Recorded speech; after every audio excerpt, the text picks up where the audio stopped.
Ноорогийн блогтой тавтай морил та бүхний 7 хоногийн ирч хүчтэй маш сайхан өнгөрүүлж байна уу. За миний нэг зүйл өөрчлөгдсөн байгаас тээ. Мингтэй болсон.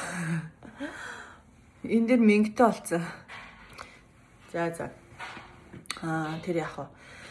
За хэрвээ энийг өмнө надад өөр хүн хэлж өгсөн байсан бол гэдэг бодол сүүлийн үед надад маш их төрж байгаа.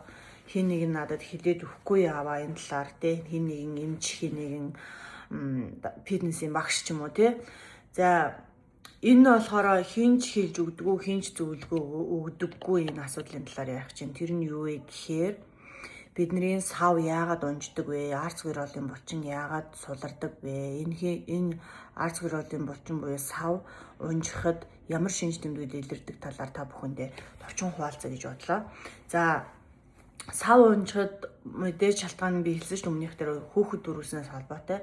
За хүүхэд төрүүлснээр дараа маш сайн дасгал хийн. Би энэ 3 дасгалыг оруулчих. Энэ 3 дасгалыг та өдөр болгон зүгээр сууж явтаа л хийх боломжтой дасгалууд ахгүй юу. Тэгэхгүй хүмүүс хамгийн эхлээд юу гэдэг вэ гэхээр Google дасгал хий гэж хэлдэг.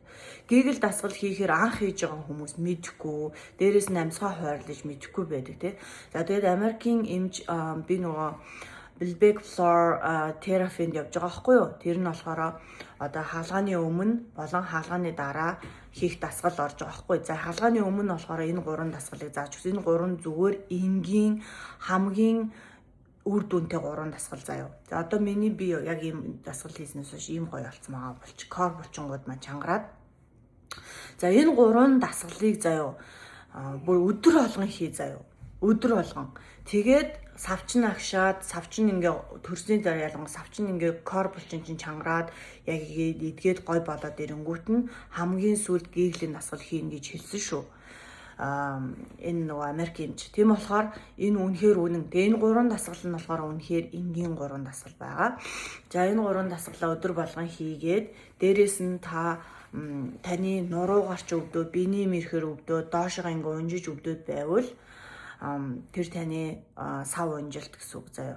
За тэгээ дээрэс нь сав чинь унжсан байгаа бол бүс зүүхгүй. Бүс зүүхгүй. Бүс зүүхээр улам ингээд доошо дараад доотлыг чинь өтрээр ингээд ачаалал өгөөд чинэрч өвдөд байгаас тэ. Тэр чинь энэ болохгүй гэсэн үг заяа. Энэ бүсийг хизээ зүүх вэ гэхээр хаалгааны дараа буюу сквал таны сав чинь дээшээгээ агшаад маш сайн чангард сав давсаг 2 арц гэролын булчингууд чинь маш сайн чангарсны дараа бүсийг зүүнэ. За тэгэхээр яах нь вэ?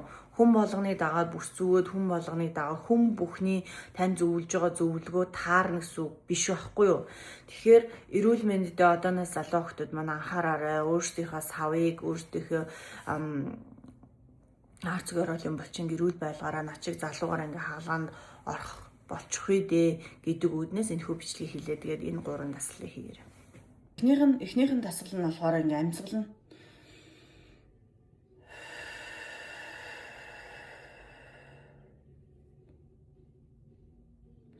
амьсгалаад уршаагаа олоод гаргах үед ингээд татагдахдаа ингээд хэвлийгээс одоо сорохгүйгээр ингээд чангалах юм байл шүү заяа. Чангална. За эхний дасгал нь энэ заяа амьсгалаар хэдэн өдөртөө хэдэн ч удаа хийсэн болно. За дараагийн дасгал нь болохоор амар энгийн заяа. Энэ бөмбөг байдаг штэ, бөмбөг шаар. Тэгээд би мэддэм би ч хөдөө амьдарч байгаа. Манай ихч төрсний дараа ингээд гүзээ үлээгээд идэв гэсэн юм. Тэгээд би гайхадсан чинь энэ юм үлээх юм лээ. Одоо харж заяа.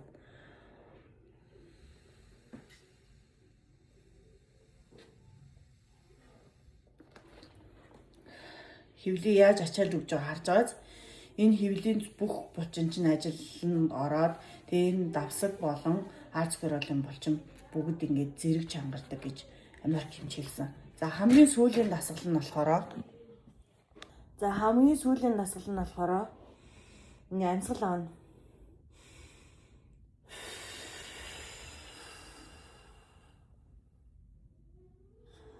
Гаргахдаа бас л хевлийгээ энийг чангалан заяа. Одоо харж дахиад одоо миний энэ хевлийг харж байна.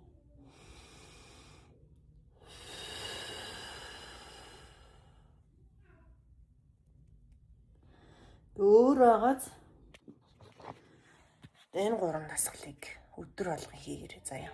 Тэгэх юм бол ядаж 14 хоног хийгээд үз. Эсвэл надтай хамт 5 сарын 20 хүртэл өдөр бүр хийгээд үз. Тэгээд үр дүнгийг харцгаая.